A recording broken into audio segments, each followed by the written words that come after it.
I never thought I'd be the kind of person to bring down a bosslet, alone one who practically owned the place. But sometimes life throws you into situations where silence makes you a coward, and speaking up makes you a target. This is the story of how I uncovered the lies, endured the pressure, and eventually got my boss fired from his own company. And believe me, the ending shocked everyone, even me. When I first started at the company, Martin, my boss, seemed larger than life. He was charismatic, sharp, and knew how to command a room. At first, I actually admired him. People hung on his every word, and he had this uncanny ability to make even the dullest presentation feel like a blockbuster movie. But admiration doesn't always last. As weeks turned into months, I began to notice cracks in the polished image. His charm had a sharp edge.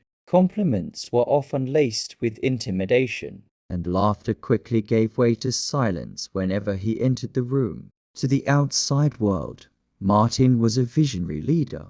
To us, his employees, he was a tyrant with a smile. The environment was suffocating. Long hours were the norm, and criticism wasn't feedback, it was humiliation. If you slipped up, Martin didn't just correct you. He'd make sure the entire office heard about your mistake. I told myself it was just the price of working under a demanding boss. But deep down, I knew something darker was brewing beneath the surface. The first red flag appeared during a high-stakes client pitch. Martin presented numbers that didn't match the data we'd been working on. At first, I thought I had misread the reports. But as I double-checked, the realization hit me like a punch in the gut.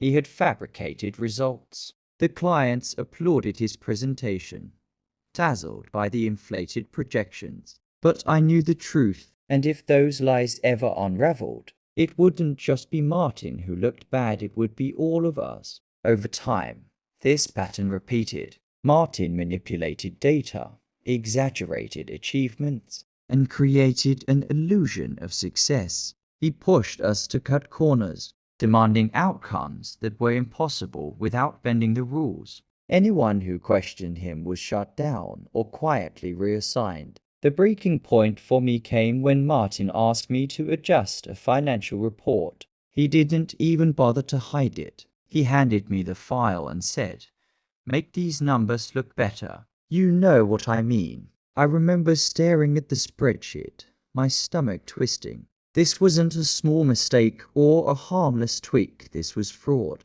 And if I complied, my name would be attached to it forever. I started documenting everything. Emails, meeting notes, discrepancies, I kept it all. I confided in a trusted coworker, Sarah, who had also noticed Martin's behavior. Together, we created a silent alliance, gathering evidence piece by piece. The more I uncovered, the more dangerous it felt. Martin had power, and anyone who crossed him seemed to vanish from the company. I couldn't just walk into HR and drop a bombshell. I needed undeniable proof. Weeks turned into months, and the stress ate away at me. Sleepless nights, constant anxiety, the fear of being caught. But every time I thought about quitting, I pictured Martin's smirk, the way he crushed people without a second thought, and I knew I couldn't let him win. The pivotal moment came during a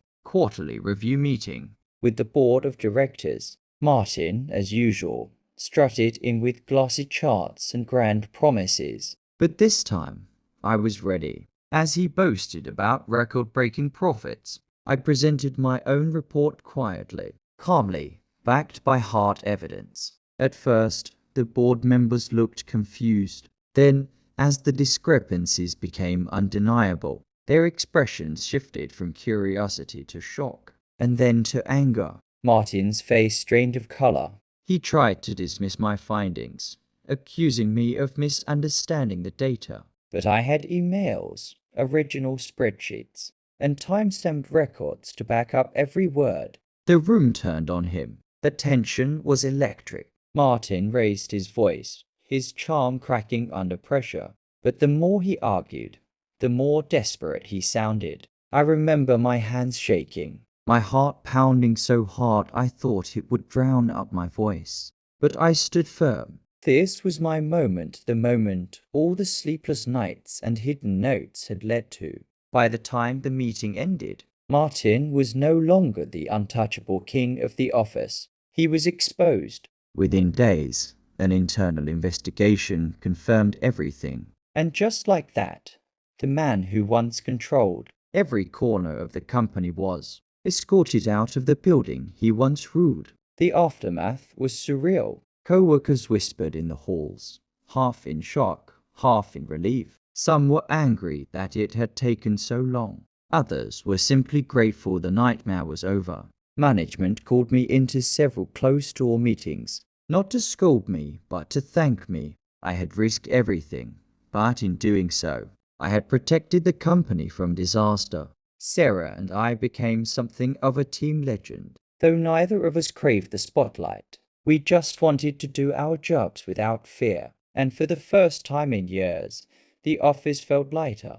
People laughed more freely, worked without the constant pressure of Martin's looming shadow, and slowly, the culture began to heal. Looking back now, I realized the impact of what happened stretched far beyond one man losing his job. The company rebuilt itself on stronger, more ethical foundations. Processes were put in place to prevent another Martin from rising unchecked. For me, the experience shaped my entire career. I was promoted, yes, but more importantly, I was respected.